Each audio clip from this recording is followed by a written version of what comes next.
There is a loss of jobs in South Africa. In fact, from load shedding to job shedding. I must call a pastor to take you out now. German card.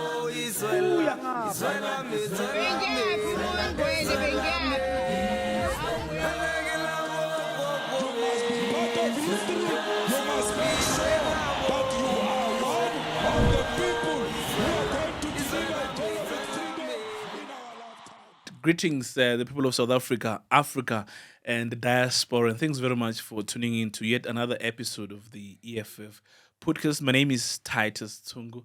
And today we are coming to you from Winnie, Madikizela Mandela House in Joburg, joined by the MMC of Corporate Services and Shared Services from the city, Mogale city. That is fighter Kholeka Mandyu, as well as the EFF Caucus chief whip in the city of Tshwane. That is fighter Godwin, Ratikwane. Thank you very much for making time. Welcome. Thank you so much. Thank you very much for having us, and greetings to the viewers. Yeah, maybe let's begin with you, fighter Ratikwane, all the way from Tshwane.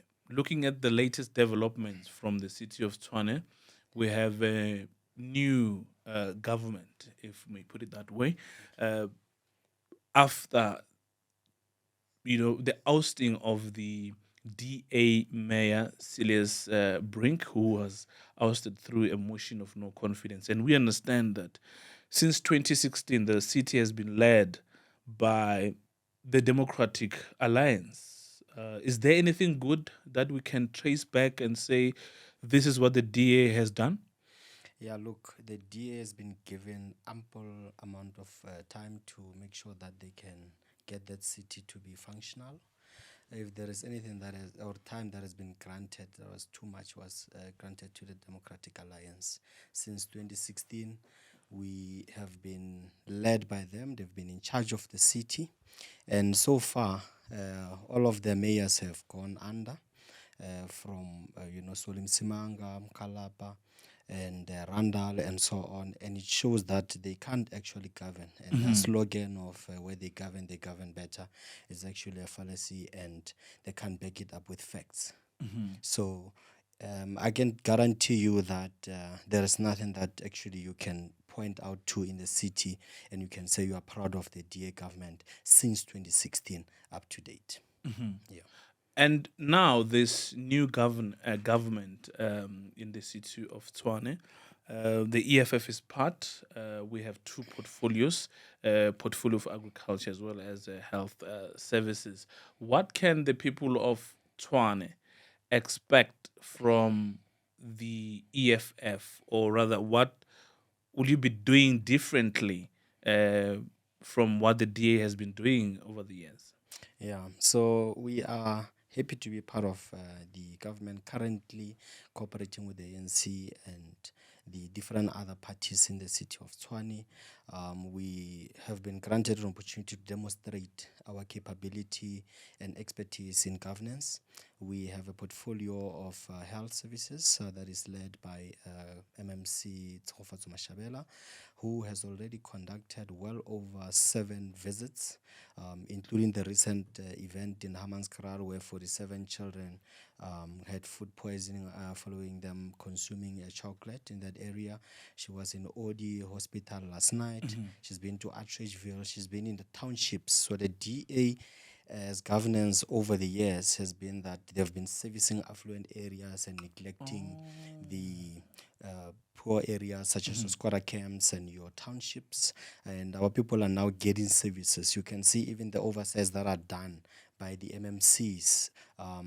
They cut across both suburbia and townships, because we've seen this, and we're not going to continue in the same direction that the DA has been continuing. And we're also going to get our guidance from the EFF Manifesto for local governance on those two particular portfolios. We want to see 24-hour clinics, and the EFF is going to that MACO and propose ideas that are already captured on the EFF Manifesto, because it is well documented, and we know that those ideas are tested in such a way that we've seen it everywhere Yeah. else. We are a very academic organization that has done extensive research on how things must be done, and therefore we're going to try and implement whatever we have in the Yeah. city of Tshwane, being guided by the manifesto of the EFF. Absolutely. And you talked about oversight, and sitting alongside it's the MMC of corporate services in the city, or Mogale city rather. MMC, we understand you're always hard at work, always on the ground. What is the state of, just give us a picture of the state of service delivery, particularly when it comes to your portfolio? Thank you so much for having me once more. As you've just mentioned, I'm the MMC for Corporate Support Services and Shared Services in Mogale City. When it comes to service delivery, one of my key performance indicators is a service delivery element, of which I'm responsible of the SDI BIPs Yeah. and also the IDPs under the Monitoring and Evaluations departments. When we started as the EFF taking over the past administration, which was the DA in 2023, 2024, the state of the municipality was in dire situation whereby under the audited finances, the service delivery was sitting at 72% overall. And since we took over as the EFF, we have uplifted our performance indicators, whereby we're sitting at 82% overall on service delivery. Yeah. Yes. And I've seen you were an acting mayor at some point, and that speaks to the capacity and the qualities that you possess as a leader. What were you able to turn around when you were appointed as the acting mayor in the Mogale city? You need to remember that my main function is operational management, whereby I'm also heading that department. What I mainly do is to oversee the day-to-day operations of the entire institution. So part of my job is to sit at my office, speak to my executive, and give mandates based on political mandates, because you need to remember that we're co-governing with the ANC. So we've got different mandates from different political parties. So what I need to do is to integrate all those mandates into one, and to make sure that there is political stability between administration and also as political heads. Yeah. So I was given an opportunity by the executive mayor, which is Tito, to be responsible of the entire institution as the first citizen of Mogale City Yeah. for a period of a week. And the first duty was to incept and establish all fronts of service delivery. Because taking over from the past administration, you need to leave a mark. You need to leave a certain legacy based on administration and also performance. So the first task I embarked on, I looked at the most disadvantaged communities, especially informal settlements.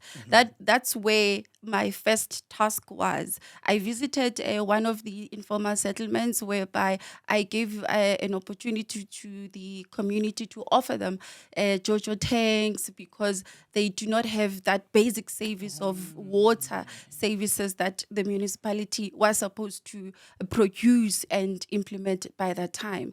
Part of the work that I did, it was a huge project under the MMC of Public Works, roads and public and transport rather. So my main task for that week, we rehabilitated a gravel road in one of the informal settlements in Ward 30. The settlement is called Smoke Down. It was a huge improvement that the community came back to my office to appreciate the work that was done. So there are various works that we've implemented for that past week, and it's a lot. I can spend the entire day here.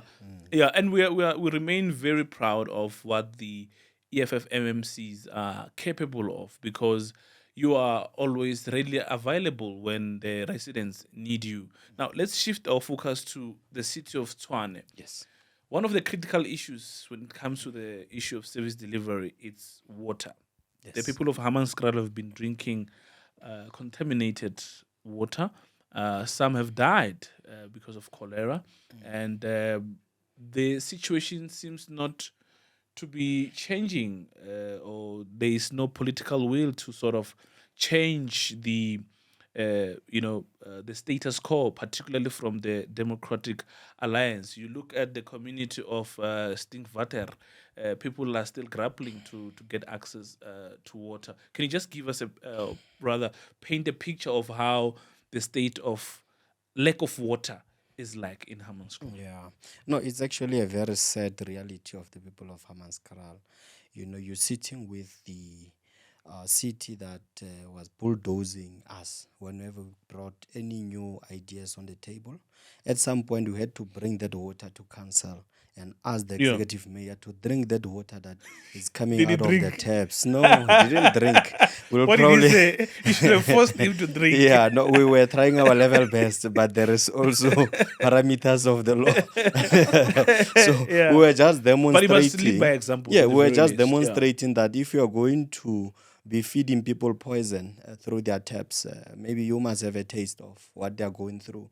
I mean, families have lost their loved ones, and we are stuck here with a process whereby when budgets are allocated, these guys don't have interest to allocate budgets towards programs that are pro-poor. And therefore, they do not really implement anything. Yeah. A lot of tenders that went wrong. The CIC in the UP was even speaking about the water tender that was allocated there under the DA government, by the way, that the money just disappeared. There was no services that were rendered to the city, and no recoupments whatsoever from the funds that were lost from the city. And the DA comes out there and want to shine and say they're doing extremely well. And you've got also the DA that invests a lot of time and resources in PR and making sure that they've got nice videos to trend so that they give a perception that they're working. Whereas on the other side, there is no service delivery at all, especially to black and disadvantaged spaces in Tshwane. You know, your townships and your squatter camps, they were making sure that the budget does not go there. Even if you go to IDP meetings, it was pointless because they can even put it on paper, allocate money. But also when you go back at the end of every financial year, you find that the money then gets recouped back by the National Treasury to say, no, you didn't spend that particular money. So underspending was their signature across. So there's no year really that where you find that the DA have spent the budget that was allocated to them. So you can see that the problem was not really about money only, but even when there is allocation of funds through certain grants and so on, the DA will still make sure that they don't spend those grants. That demonstrates their hatred for black people and people that generally are previously disadvantaged. And you see it by action. They don't have to tell you. On their social media accounts, they will not tell you straight up. But Yeah. as you observe their behavior, you see that this is not a sporadic and just, or lack of performance. They are excelling in that, meaning that it's their program of action. Yeah. They're just demonstrating it by action. Yeah. So we are sitting with the process. We are confident because the deputy mayor then, who's now the executive mayor now, was giving feedback in terms of the progress of Hammanskraal. And we are confident that the people of Hammanskraal will be getting water very soon.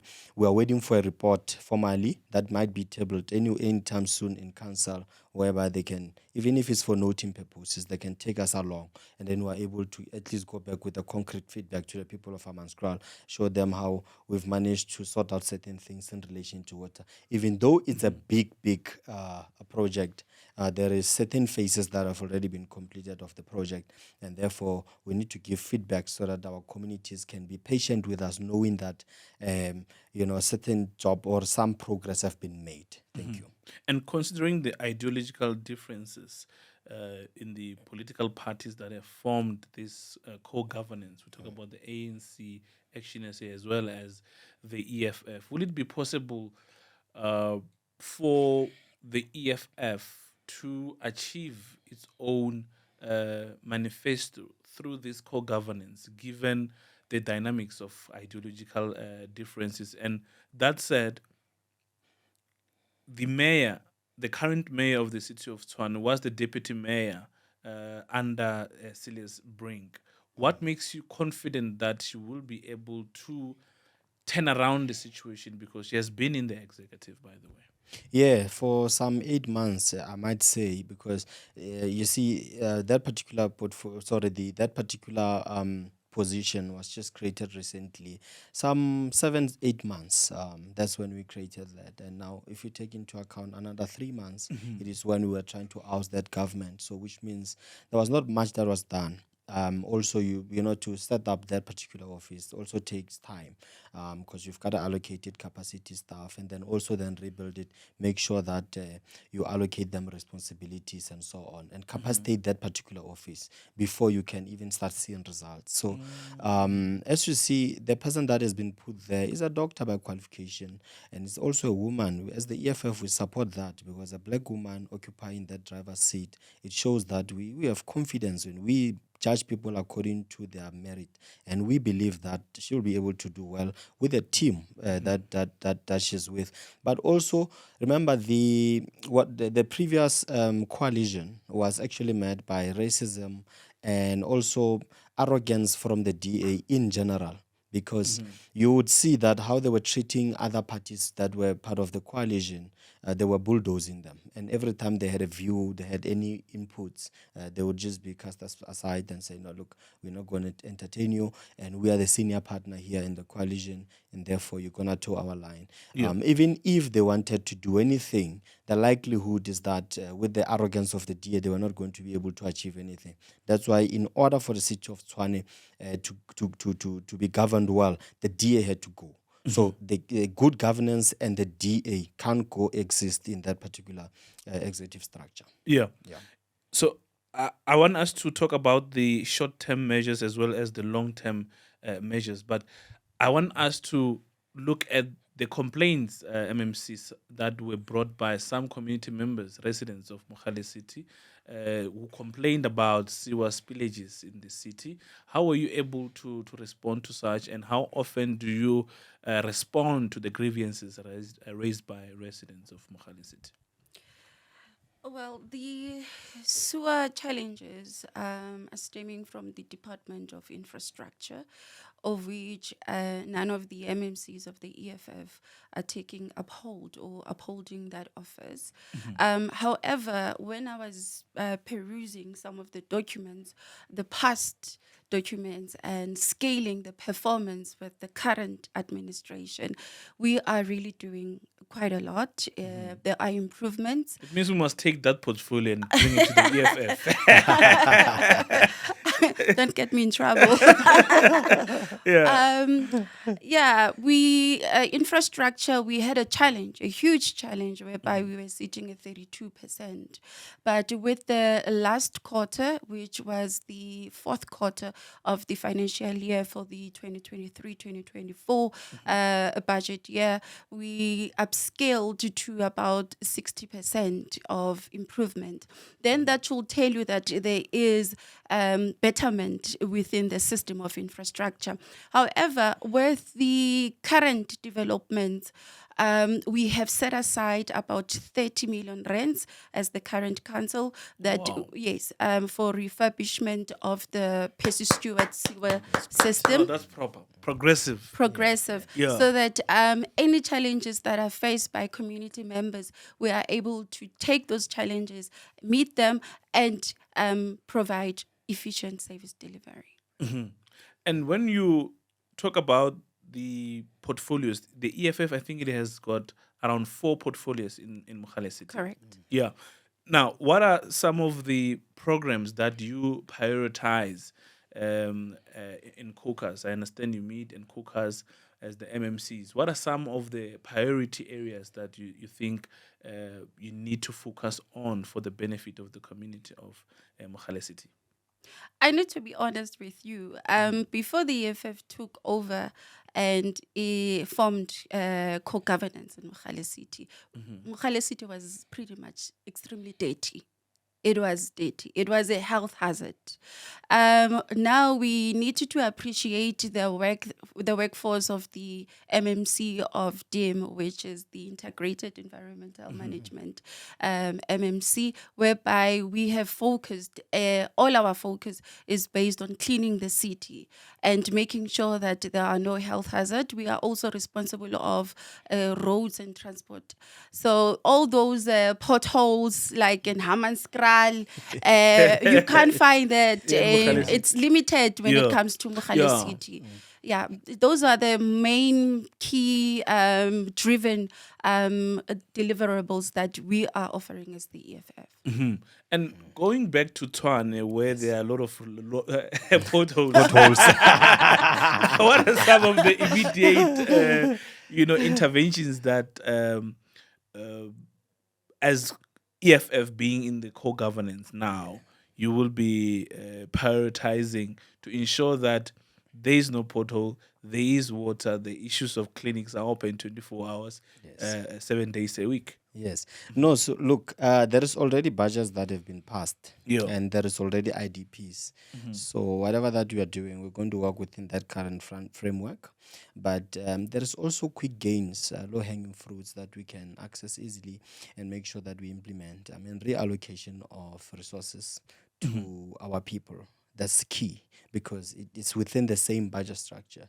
You're not really asking for more money. It's not like CAPEX projects and stuff. So we are able to start there, make sure that we also deliver efficient services, make sure that we boost the staff morale. Because if you check the programs that were carried out by the MMC for environmental and agricultural management, Obakeng Ramabodu, fighter Obakeng Ramabodu, he was boosting morale of the staff that was cleaning the inner city. I think the day that he was sworn in, which was on Monday, and also yesterday was in Sunnyside, just to make sure that he collects the problems that the workers are facing, because those are the people that are interacting with the residents. So they are your number one ambassadors. Once they are fine, they're able to deliver the services properly. You need to make sure that they are well taken care of. The increases on their salaries are resolved, because that's where the real issues start. Because once everybody feels like, look, the city doesn't care, they really will not show that love, because it exists not between them and the employer. So they can't go and display that level of love and sincerity to the people that they are servicing, as the people that interact with the residents genuinely at one-on-one level. So we need to start there. We need to really get the groundwork going by ensuring that our own people that are employees of the city are well taken care of. We also have a lot of outstanding issues. We have your insourcing of security guards that we are also looking into. We are going to be sitting with different parties to see how do we implement that, because it is in our manifesto as the EFF, and we need to remain true to our manifesto, because that is the only document that will guide us towards a proper thing. We also have, we need to focus on the good financial health of the city. We are owing ESCOM, I think we're just well over 6 billion, and we need to go out there to ensure that we sort out all those things. 6 million. So we need to go out there and ensure that we pay our debt. We also increase the collection rate of the city, because these guys are doing a bad job, I can tell you.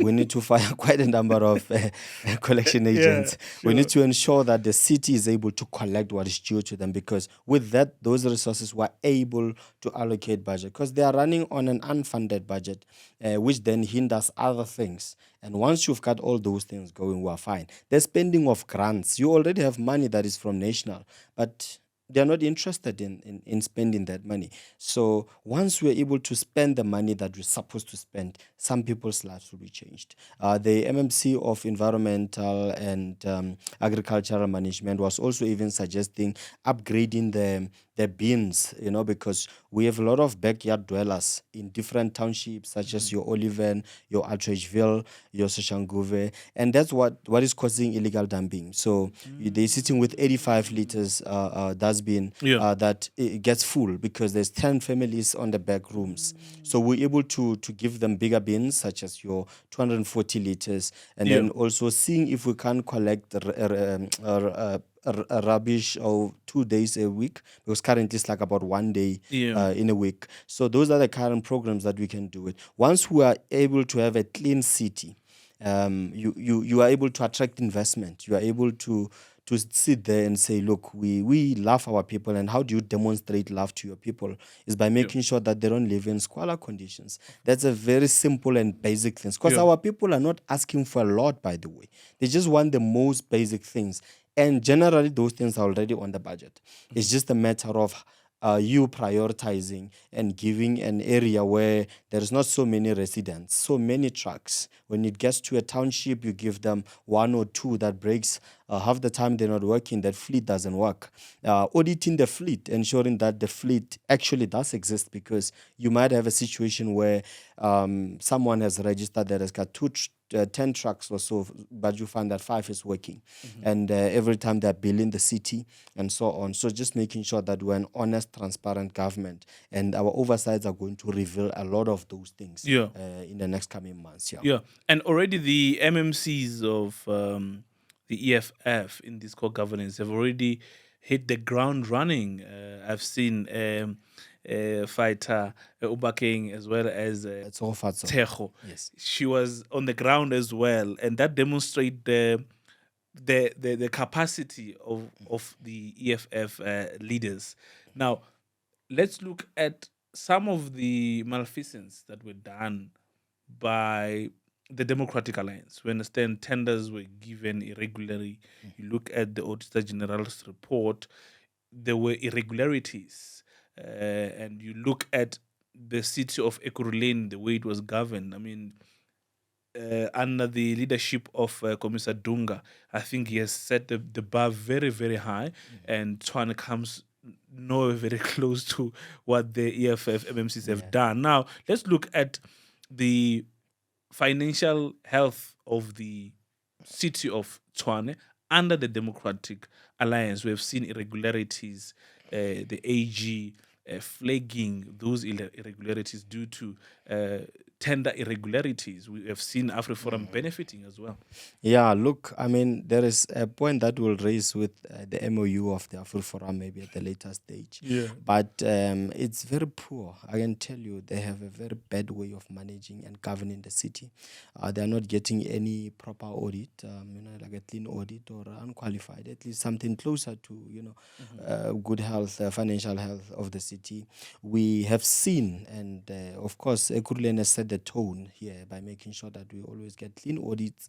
And just after the departure of the chairperson of the province, who was then the finance MEC in Ekurhuleni, you started seeing cracks that no, the person that was getting the job done is no longer there. So we're under his stewardship. He's the one who's showing us how things must be done. We're going to strive to ensure that whatever that needs to be done gets done, especially in that particular point. Because if you're not able to manage the funds of the city and govern the city well, you're going to start seeing it on those financial reports. And that is a sign that, hey, things are coming bad, are going bad in the city. And it is very important that we get and address that. The DA has failed over the number of years just to get a clean audit so that our people can even trust. And, banks can't even borrow us money in that particular municipality because these guys were doing a bad job, but they were very good at PR.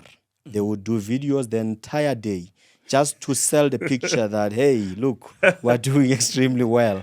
Yeah. But if you get the financial statements from the Auditor General and the audit reports, you are going to see that, hey, these guys actually, what they were saying versus what we have here on record are two separate, they're two different things, in fact, and conflicting reports whatsoever. Yeah, and they remain the favorite of the system. I mean, Moody's has never released any adverse finding against them, but we've seen Moody's jumping and celebrating their so-called adverse findings in the city of Ekurhuleni, which was very unfounded and unfortunate. We have seen people celebrating 100 days of the GNU, and I wonder what the city of, or rather the Mogale city, is doing differently from the so-called GNU Grand Coalition. Is there something that you would say you are doing much better than the GNU has done? In all fairness, in Mogale City, we are not affected by any arrangements from the national government. Whatever happens up there, we're solely not affected, because when we started this co-governance last year in May 2023, we got into a setting with other political parties that we are engaged with, and our all priorities were service delivery, nothing less and beyond politics. Because to tell you the truth, to co-govern is not easy. Mainly, it's not easy, especially in Mogale City, whereby we are not fortunate as in Metro's instance, Tshwane. Our budget is very tight. We're sitting with 4.1 billion for the entire financial year to ensure that we pay our creditors, mainly Eskom and Randwater, and also other service providers who ensure that the implementation of service delivery happens. It is quite not easy. We are not facing the similar financial problems as with Tshwane, because we were looking at our last financial records whereby we had a surplus of 500 million. It means a lot when it comes to ensuring that projects are well planned and they get to be executed right on time as per our quarterly reports. But however, with what is happening in national affairs, I'll say national affairs, it's an arrangement that is not sustainable. It's an arrangement that is facing its own chaotic collapse. It can collapse anytime, because you cannot have a black administration, which is the ANC, and also have the white oppressive a party that formed part of the oppression government prior 1994. They have their own mandates whereby they need to safeguard the systems, white monopoly systems and so forth. You've got the ANC that wants to do its own shenanigans. And for the ANC to be celebrating 100 years, it tells you that it has weakened.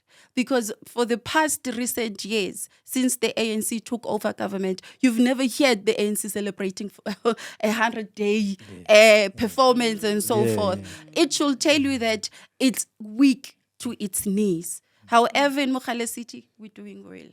Yeah. Doing very fine. Absolutely. Well, you're cruising nicely. We are. Yeah, and in the city of Tshwane, I wonder if you can say the same, and equally, the GNU has found its new challenge when it comes to how things are done in Gauteng, particularly now with the revelations or the developments in the city of Tshwane. We have seen how angry the DA is at the ANC for not working with them in Tshwane anymore. And I wonder how Tshwane is going to be different now from the GNU, and if at all, are you happy with how the GNU 100 days have been? No, I think firstly, it's a shame that the ANC can celebrate such an arrangement. It's a betrayal of our people, and it's just putting the salt on a wound that is already still fresh on the hearts of our people. Our people really were not expecting the ANC to come out and celebrate such an arrangement. I think that is our point of departure. But it's also very bad, because if you check unemployment stats, they are not coming better. You have the JSE that is basically just manipulating their own stock there, just so that to create an impression that the GNU is working and so on. But if it is working, it needs to filter down to our people. So our people need to see the GNU working, but there is no evidence of it. People are just trying to put up a facade. Yeah, people are still jobless. A lot of things are still not happening the way they need to happen. We're still not convinced that the load shedding and power cuts are the thing of the past. We know that they're just managing perceptions of people, creating different impressions. You might find that there is still more shenanigans that are happening underground that we'll now find out later, because you see the state is very complicated. So as things happen, you're not going to pick them up in the first 100 days. You're going going to see the ramifications of it later on as time goes to say, hey, these people were actually misleading us and saying this and that. I mean, we need to sit there and start to evaluate it according to how the people are benefiting on the ground. There is no new houses being built. There is no new projects that are done. In fact, a lot of our oversights recently were exposing how many projects are still not finished. A lot of them spearheaded by the province, spearheaded by national. Maybe the implementing agents may be either the province or the municipality. But the fact that the projects are sitting standstill shows you that there is actually nothing really happening. People are just pushing paper. They're sitting in air-conditioned offices. Others are out there taking their trips to Paris and different other things. But if you look into it, really, our people are not benefiting, and our people have no reason to celebrate GNU, because in Tshwane, I can guarantee you that no one really can sit out there and say, look, indeed, we are grateful that there is GNU in this particular country. So we need to sit out there and honestly evaluate GNU, not according to what the media tell us, but how our people's lives have been changed and impacted by that GNU arrangement. But it is a disgrace to have people trying or wanting to celebrate the GNU. Yeah. And we have just learned that Advocate Busisiwe Mkhwebane has resigned. We don't know whether she's going to join the hostel or not.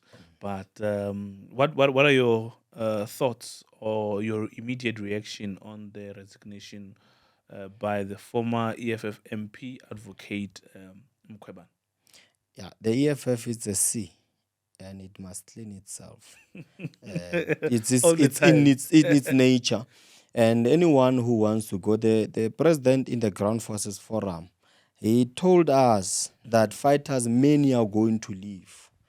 We need to stand our ground as ground forces, as the people who started with this movement in 2013, Uncle Tom's Hall, our people who were in Marikana after the massacre. We were there all along. The core of the EFF is still the core of the EFF. We're not having a lot of people that are really impactful into the day-to-day running of the EFF, leaving the EFF. You're sitting with people that came, were onboarded at the later on with our efforts to try and upskill and put different people from different backgrounds and so on. But we are confident that this vehicle is still the only vehicle that is relevant to address the needs of our people. I mean, you're sitting with an organization that has got proper policy direction, an organization that is the most organized. There is no organization in South Africa that is more organized, documented, well-run, disciplined like the EFF. The rest of them, we see them. If you want to see ill discipline, you must go into all these political parties. You have people who are joining organizations that are telling you flat outright that they are not going to conference, that are giving constitutions that you can see themselves. Like if we have to put the standard of constitutionalism against those particular constitutions, you might find that they are found wanting or short. So everyone who feels like leaving the EFF, they must leave the EFF. We don't want to harbor people that are not with us, but are just mushrooming with us in passages. Sometimes even selling our information out and strategy and sitting amongst us as if they're one of us. I think anyone needs to make a decision, and everyone needs to make a decision whether they're staying or they're leaving. And those who are remaining will build this organization. We build it from 0%. Whatever the developments are, this is absolutely nothing. At some point, we had 0 on our hands. Now we have 9.4 or so. So this is absolutely nothing in terms of where I'm sitting. Yeah. And your take, MMC, Kholeka, on the departure or the resignation of former MP Advocate Mkhwebane? Oh, well, many are called, few are chosen. That's the reality. The ship is still on its own, cruising in the ocean with its sailors, committed sailors, with a captain, which is the CIC himself. We've been members of this organization from 2013, and yet we are still here today. Nothing has moved us, nothing has shaken us. Why? Because we are grassrooted within our communities, advocating for our own people's rights and whatever that they need out of the basic constitution that is fragmented, that they have to live based on human rights. So we are here today as fighters. We will be here tomorrow, and we will be here forever because we've built this thing from scratch. We were here. You cannot be an inceptor and leave it your own home. It can't be. Unless you just flown out by the wind and you are captured by whatever forces that capture you, then you'll be easily distracted. But with the committed spirit of fighters, you know that we've had many programs that dealt with Marikana. We are coming from there. You can't just leave the spirit and the revolution in that sense whereby we know where we are going and where we are leading this revolution to. Yeah, and ours now, I must state outrightly that is to defend, rebuild, and advance the struggle for economic freedom in our lifetime. And as we gravitate towards the third NPA fighter goodwill, what do you think should be the direction of the EFF going forward? Yeah, a lot needs to happen in relation to voter registration.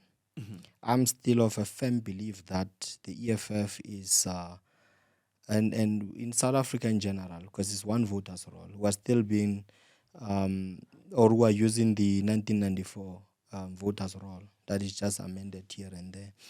I'm of the view that there must be a change in terms of that.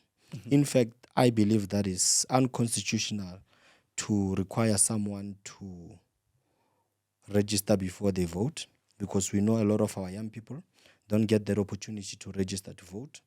We are sitting with a situation whereby if you are a young person and you want to exercise your right to vote, you'll be prohibited on the basis of non-registration. But if you are an irresponsible young person that doesn't want to vote, what do? You just have to lay back. So currently, we are putting an extra burden on the shoulders of those who want to be responsible to vote. So I think maybe part of the considerations, what I might deliver or contribute in the National Assembly, if I get an opportunity to go there. My branch is not yet resolved. It's resolving on Sunday. No, it does have. It's resolving on who they are sending to NPA. I might have to submit that we try and petition the Constitutional Court to see if we can't remove that extra burden for anyone who wants to vote to register first before they can exercise their right to vote, because it's two hoops for them or jumps that they have to take. But the one who's just sitting there and doesn't want to participate and doesn't want to be in democratic processes, they just sit back. For me, I think if we address that, we are able to capture a big number and a large chunk of people that can actually vote for the EFF, because our message, fortunately or unfortunately, maybe fortunately, still resonates a lot with the young people. And if we can focus our strategies a lot on that, we're going to do it. Careerists and people who just want to earn themselves a salary and so on, we'll see them later. But the future of this country is going to be our young people. You saw in UP what Tshwane did under the current leadership of Tshwane. We're able to make sure that UP was full to capacity. In fact, at some point, I was scared that there might be a stampede. Two venues were full, and all of them you couldn't even freely walk. So there are shows, demonstrates that a lot of people are still there, out there, and going for the EFF. And if academia can have so much confidence in the EFF, so people who are just staff riders and so on, they don't matter much because they're not from the structures of the EFF. Organizations are built by structures, and at the core of those structures is young people. Thank you.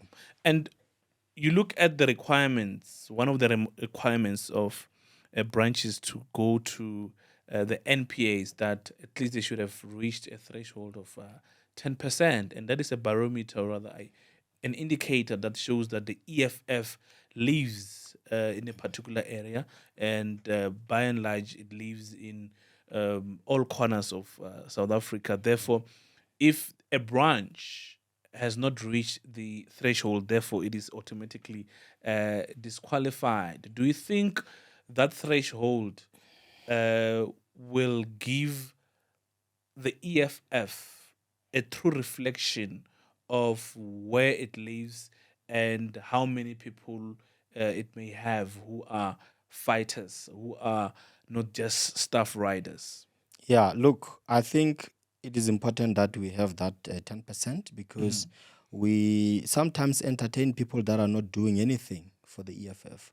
They don't come from real branches and they come and distract everybody else as if they are part of the hardworking group and hardworking members of the organization. So I think that's important, and there must be consequences for those that don't also do work. And maybe it will even go further to interrogate people that want positions, to ask them exactly why are they interested in these positions if where they come from there's no EFF to start with, and then we sitting there entertaining those kind of characters. But I'm going to also, or I hope that people do not take that as a ceiling. In that there is a bare minimum that is required. They have to go out there and not look at the 10% as the the preferred number to reach, but rather as just the bare minimum that we should be more than that, and we should agitate for it to get more people, because the EFF has capacity to go well beyond that 10%. And the leadership in this time around, they just ensured that at least there is some form of parameter. But other than that, we should strive to win this country outright and govern, implement the policies of the EFF that we all know that are the most progressive policies that can take South Africa forward. Does the EFF live in Mogale City, and has your branch reached the threshold? I mean, the branch is the basic unit of the organization, MMC. Yeah. Oh, well, I can safely say that my branch has met the quantum requirement of the 10% threshold. I am safe when I'm sitting here. You're speaking clear without any contradiction. Yeah. Yeah, absolutely. EFF is very much alive in Mogale City. In totality, we've got 39 branches that are alive, and we are currently in the process of launching the ones that have met the requirements. And indeed, we are in an advancement stage more than some of the regions out there. And as condolences continue to pour in for the late, I think it was the first black South African governor of the South African Reserve Bank, Tito Mboweni, who's also the former minister of finance. What sort of reflection do you have on his legacy? What do you make of his passing? When the news came out, it was a saddening situation. We need to bear in mind that he retired. There was a point whereby he sat back from serving in government. He was our first governor. We take appreciation of that as a black man leading in during those very tough times of the administration when we started as black people in the country. Kodwa I'm still a traditional Xhosa woman to say lala ngoxolo, tata sizawukhumbula njalo. We need to also appreciate his humbleness. Before anything else, he was a humble man. He was a man of integrity, a man of humility, and he was a man of a dignity more than anything else. And we need to take appreciation that amongst many in the ANC, he's one of the most cadres who stood and defended the EFF in some instances. Even on social spaces, we could see on Twitter, he was able to defend this revolution. So we take appreciation of his efforts and also to make us known across the world using media spaces and channels. Some people define him or describe him as a trailblazer and a formidable leader. What sort of recollection do you have on the legacy of the former finance minister, Tito Mboweni, and the impact he has had in South African politics. Yeah, no, thanks. Look, if you check one of his tweets, he was actually affirming and defending the EFF during this turmoil that, the EFF still have space to play or a role to play within our political space. And we were sitting there also saying, wow, no, it is someone sober out there willing to defend the EFF, despite the fact that I was not a member of the EFF. He was supporting the Sovereign Wealth Fund, which was the policy direction of the EFF. It's also well documented within our EFF manifestos and so on. He was supporting the State Bank.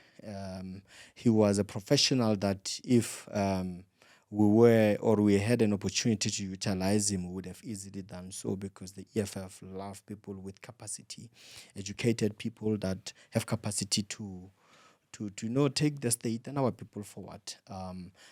It is an unfortunate situation that we have to mourn him in this difficult time, but we'll just say that he must rest in peace, and that will continue his legacy. We're going to continue to fight for the State Bank. We're going to continue to fight for the Sovereign Wealth Fund, and ensure that our people are liberated economically, because even this political liberation that we thought we had now is captured by the DA.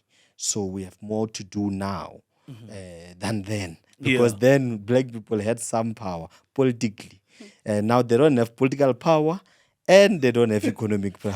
So we're in a very dire situation. Thank you. Surely, MMC, you took one or two skills from his culinary skills, because when it comes to fish and cooking, it was very I want good his in the shoes. He must give me his shoes. Oh, you want the shoes? I bet you want the pilchards. Of course not. May his soul continue to rest in peace. May you please rest in peace, Kokwan, Tito Mboweni. They call him the Duke of the Duchy of Makgobasloof. Yeah. So now, you highlighted the issue of education, that he was one among those who loved education. MMC, I want to start with you. Can you just give us your educational background? Most people know you as the MMC, but they don't really know who is MMC Kholeka, where you come from and all of that. Perhaps if you can just give us your background, your childhood and all of that. Okay, where do I start? I need to recollect my upbringing. I schooled at Kagiso in Mogale City at a primary school called Tembile Primary School. For my secondary years, I studied at Madiba Comprehensive School. Then I progressed on tertiary basis and acquired a national diploma in tourism back in those days. I was still young and ambitious to become one of the travel agents or air hostess, though my height is a disadvantage. And once I had obtained that qualification, I then further studied and acquired a public management national diploma. That for me was not enough, because I always wanted to be a lawyer. Then I decided to study for LLB, and I acquired my Bachelor of Laws with the University of South Africa. And I further progressed to take myself to law school, and because I had the ambition to become an attorney. Okay. I went to law school, completed my training, and it was not enough. It was still not enough. Then I was fortunate enough to join the South African Association Bar as a pupil advocate. I practiced for some time as a pupil advocate. I would appear at the Johannesburg High Court, sitting and assisting with legal matters, especially specializing in family law. When I was still focusing on that, then the EFF said, come and take the position as MMC. But other than that, I'm still registered for my Masters of Law Yeah. with the University of South Africa. Because you've got the burning desire for education, and we cannot achieve this economic freedom. I hope you can agree with me without education. Yes. Because Thomas Sankara teaches us that, a soldier without education is a potential criminal. So we don't want criminals in the revolution. That is true. That is true. Yeah. However, I am still, because my passion most resides within human rights law, as I do have experience working under human rights law with one firm based in Braamfontein. However, I am still under the preamble of human rights, since I'm also assisting or working with the United Nations, of which I'm sometimes called for international conferences to be a diplomat under the South African flag. Yeah. So, why did you decide to join politics, especially politics of the left? It started in 2013. Uncle Tom's Hall in Yes, Soweto. of course. The EFF is my first political home. I've never joined any other political home. I've always been a person who loves reading. And reading entails Uthanda ukufunda. It entails me buying newspapers every day.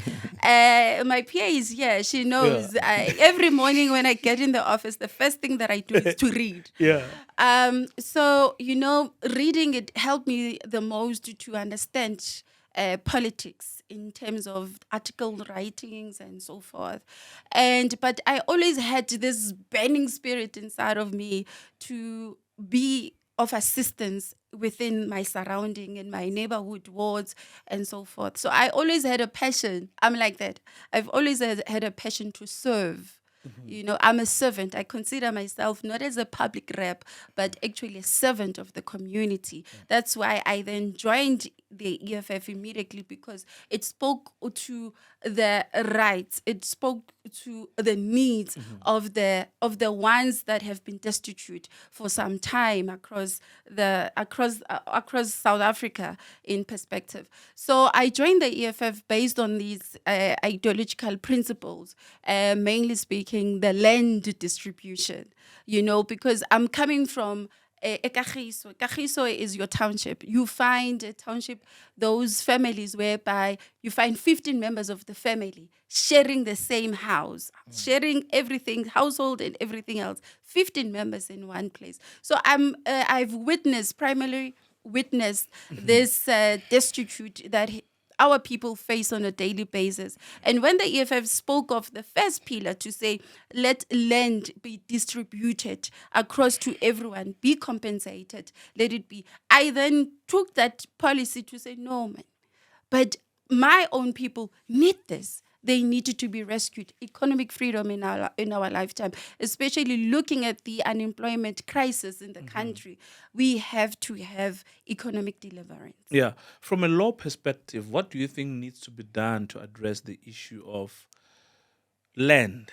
I understand the EFF advocates for expropriation of land without compensation, but from a constitutional point of view, what do you think needs to be done? Because in the past, the EFF has tried to amend Section 25 of the Constitution to allow for expropriation of land without compensation. But from your legal profession, what do you think needs to be done to ultimately address the land question in South Africa? The land question is a bit of a spicy topic for anyone. Because personally, indirectly or directly, we are all affected. And there is only one arbiter. You're speaking like you're in court. You're not Sorry. in court, my lord. Excuse I me. rest my case, my lord. Okay, Excuse continue. me, pardon me. Continue, my lord. Yeah. But the final arbiter based on legislation is the Constitution of the Republic of the country. And you cannot try to change other provisions or that you get to find or any legal frameworks other than the Constitution itself. The EFF has tried to amend Section 25 of the Constitution. However, based on our politics in the country, we could not, that motion could not suffice.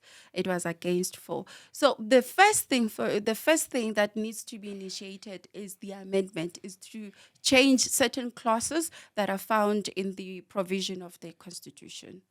That is how land will be then distributed. Other than that, our hands as local government, our hands as provincial government are very tight. And lastly, before I move to fighter, Goodwill is bending there. He wants to say something. But now, there's this trendy issue about pupils being admitted, some dying from consuming food poisoning here in Gauteng. As a responsible, first and foremost, human being, and as an MMC, as a public rep, what do you think needs to be done to nip this in the bud? We're facing most of this situation in Johannesburg, in some parts in Carltonville. The fortunate part is that in Johannesburg, we've got the MMC of Social Development, who is solely tasked to ensure that when it comes to the health space, no one gets to be easily affected when it comes to diseases or anything that will halt the health of any human being.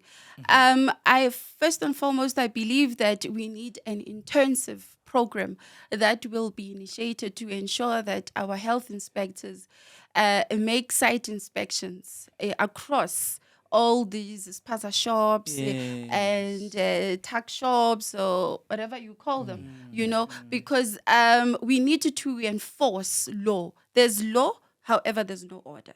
That's the main challenge about South Africa dynamics. So we need to enforce strict bylaws across all our municipalities, whereby when you have a business and you're selling a certain product, that product has to be tested, whether it's good enough for consuming, whether it's healthy enough for consuming, because you can't refrain a 5-year-old child, you can't refrain them and be like a police mother or police parent to say, don't go to the shops, don't go and buy this, But when we have officials, especially officials who are health inspectors, who ensure that these bylaws that are placed are enforced. Yeah, and some of these shops were previously raided. I remember Commissar Mcity CoGovernance, the MMC for Public Safety in Johannesburg, raided some of these supermarkets, and some were operating without licenses.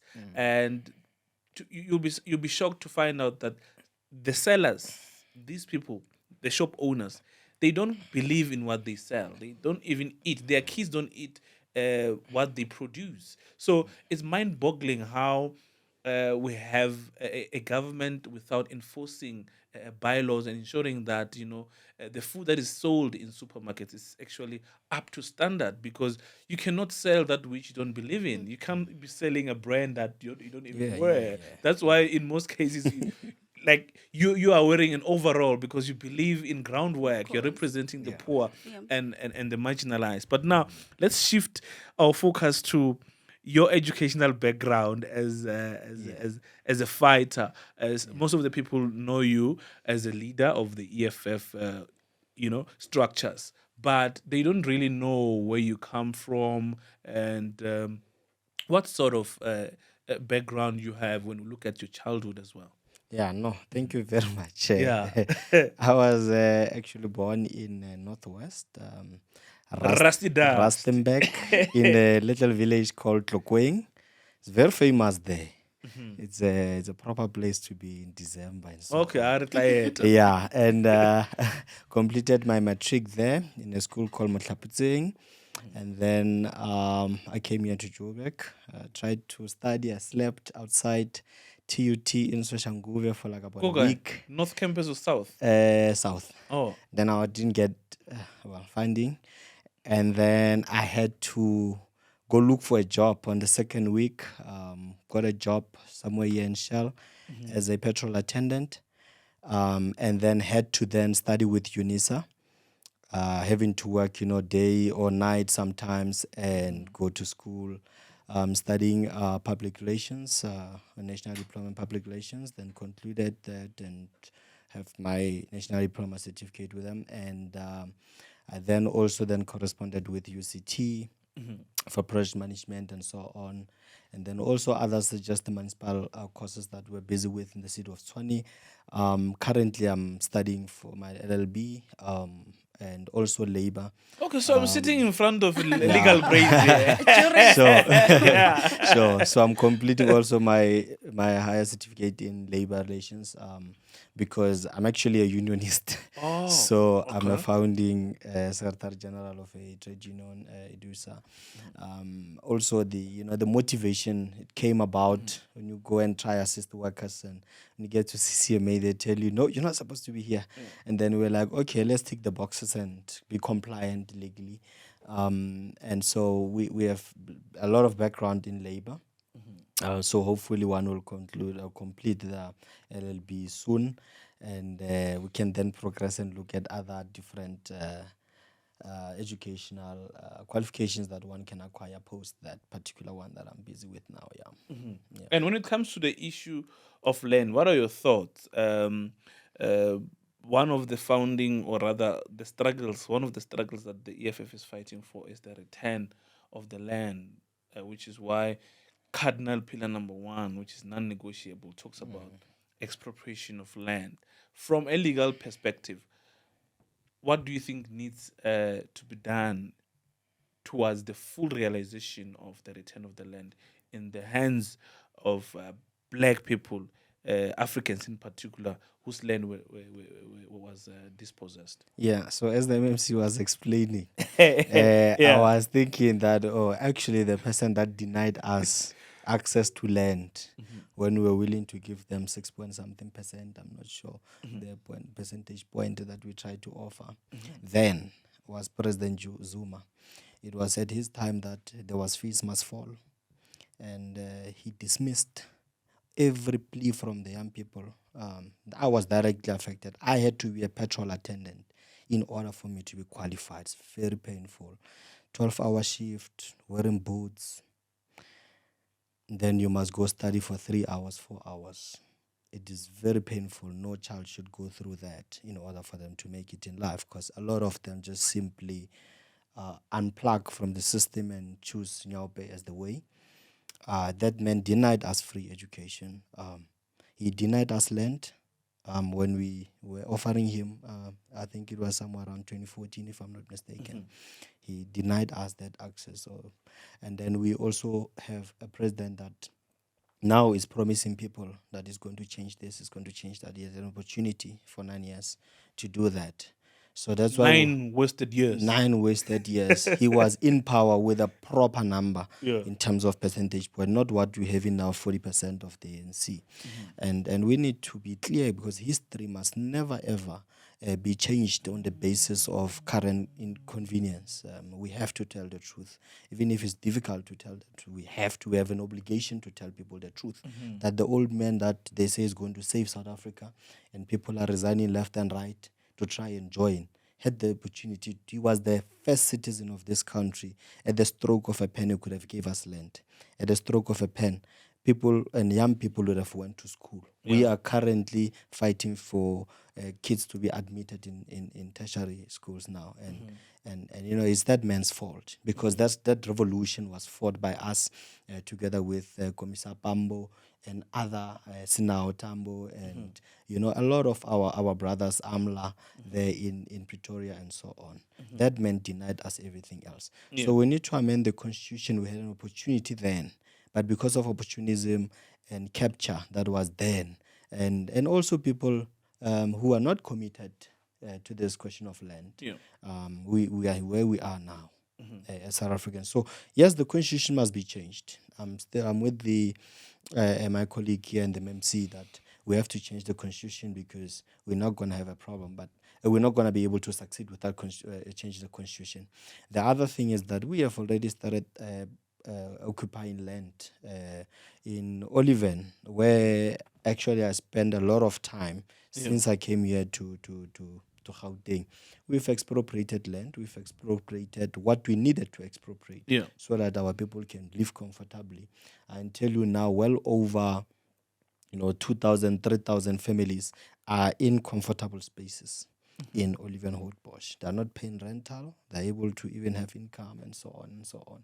And it is because of the efforts of the EFF.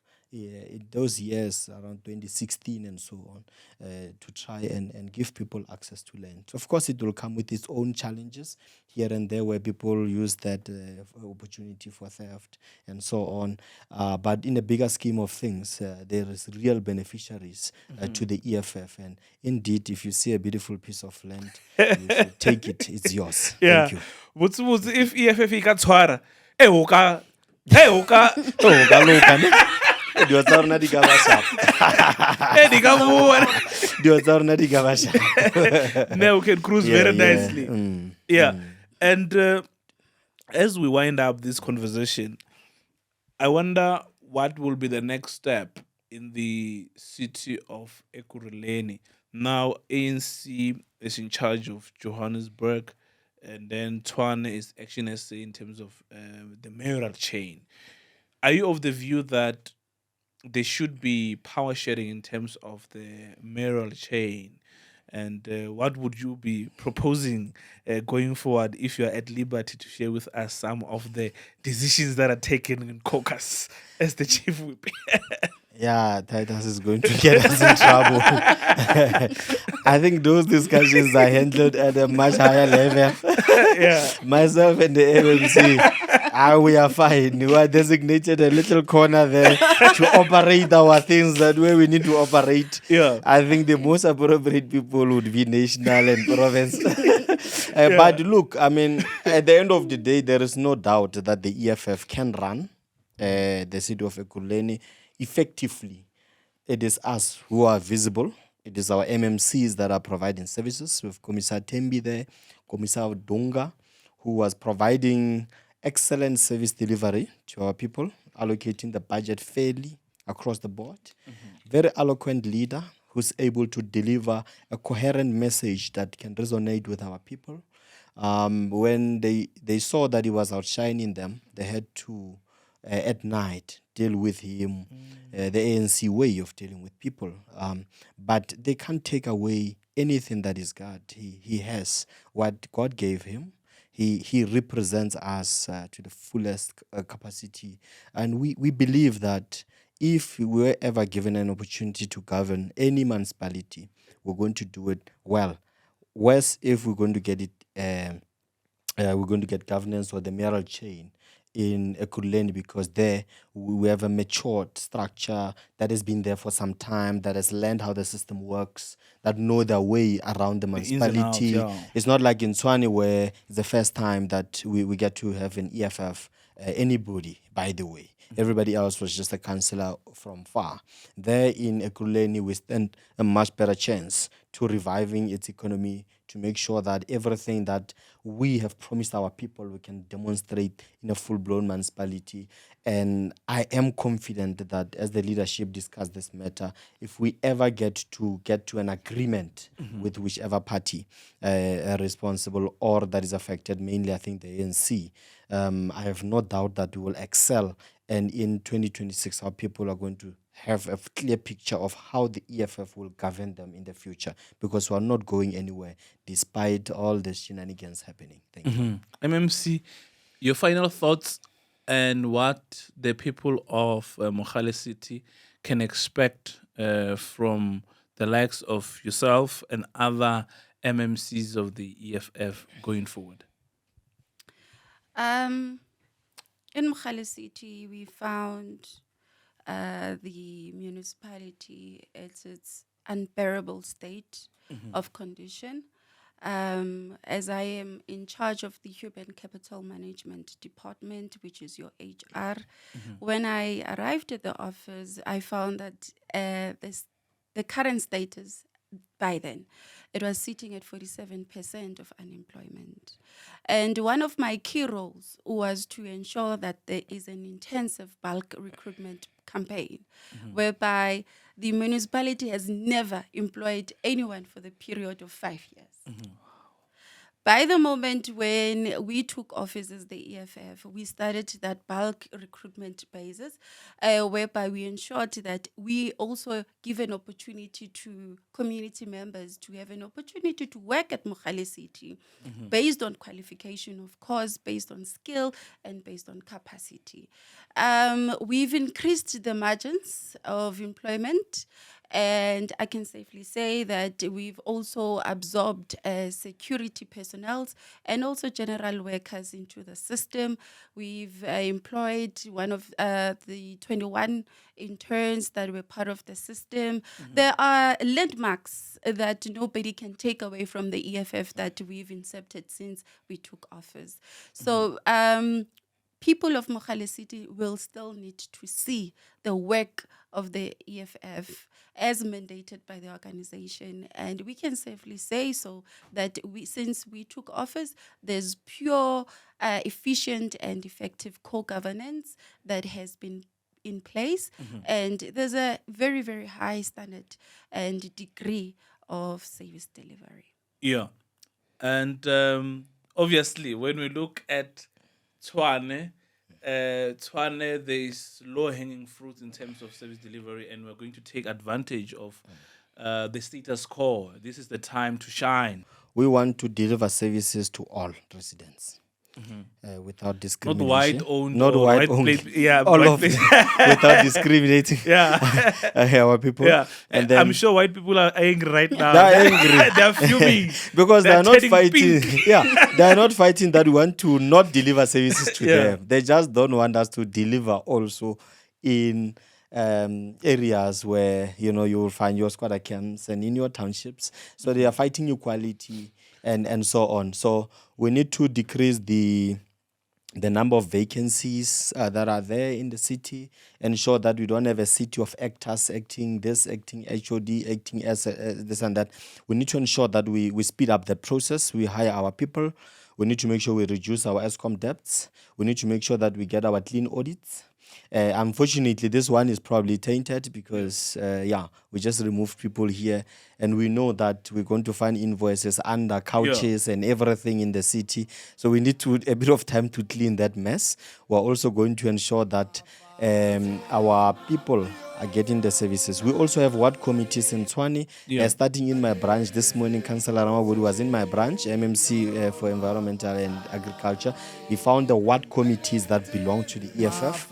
Those are people that will be receiving complaints. And as they receive those complaints, we need to filter them through to the system so that the state machinery can now respond well and ensure that the refuse is collected, medication is given, there's no long queues at the clinics.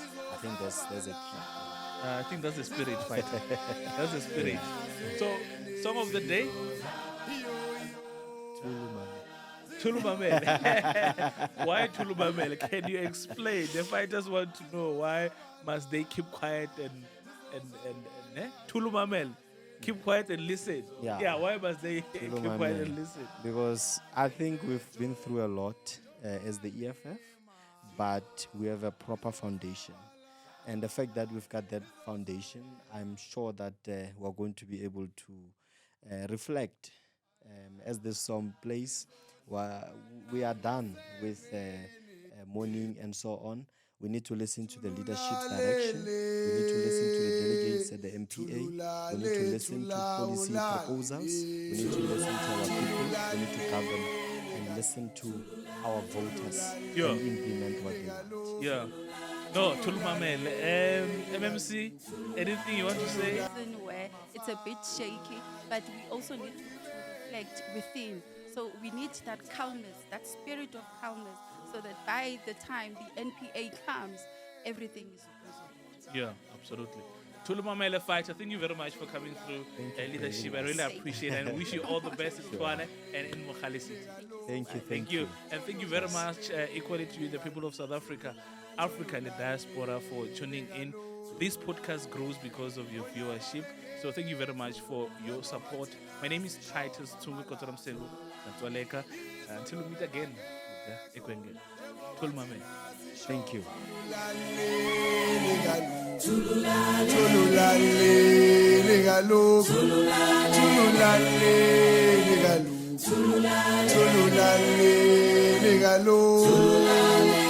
uJesu ufike kuseni sebethi bona beqedile ngathi uJesu ufike kuseni sebethi bona beqedile ngathi ayo ngiyavuka amafighter ayo